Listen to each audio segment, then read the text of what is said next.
পাহাড়ের বুকে যতদূর চোখ যায় সবুজের সমারোহ, কাছে যেতেই পাতার ফাঁকে উকি দিয়ে আছে হলুদ বর্ণের সুমিষ্ট আর রসালো আনারস। জমি থেকে আনারস সংগ্রহে ব্যস্ত শ্রমিক, ট্রাক বোঝাই হয়ে ফলটি চলে যাচ্ছে দেশের বিভিন্ন গন্তব্যে। রাঙামাটির আনারসের সুখ্যাতি রয়েছে দেশ জুড়ে। জেলায় উৎপাদিত আনারসের বেশিরভাগই আবাদ হয় নানিয়ারচরে। একসময় কৃষকরা বোটে করে আনারস নিয়ে আসতেন বাজারে, কিন্তু যাতায়াত ব্যবস্থার উন্নতির ফলে বদলে গেছে সেই চিত্র।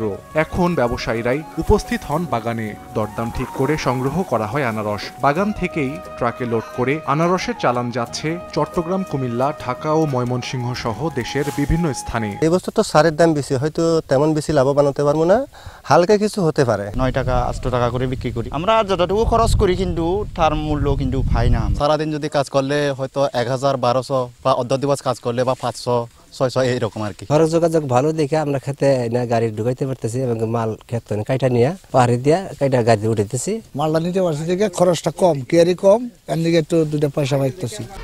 1, 2, 3 ঢাকায় জমি জিতে নিন 100% ক্যাশব্যাক সহ 20 কোটি টাকার পুরস্কার।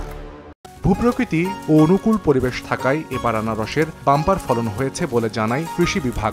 পার্বত্য জেলার মধ্যে রাঙ্গামাটি জেলাতে বিশেষ করে নানিয়ারচরে বেশি পরিমাণে এই জাতের আনারসগুলো চাষ করা হচ্ছে এবং আপনি লক্ষ্য করে থাকবেন এটার সম্প্রসারণ কিন্তু বাড়ছে ধীরে ধীরে, আরও নতুন নতুন পাহাড়ও এর আওতায় আসছে।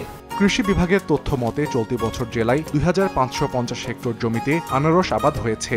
এর মধ্যে নানিয়ারচর উপজেলায় 1400 হেক্টর জমিতে আবাদ হয়েছে আনারস।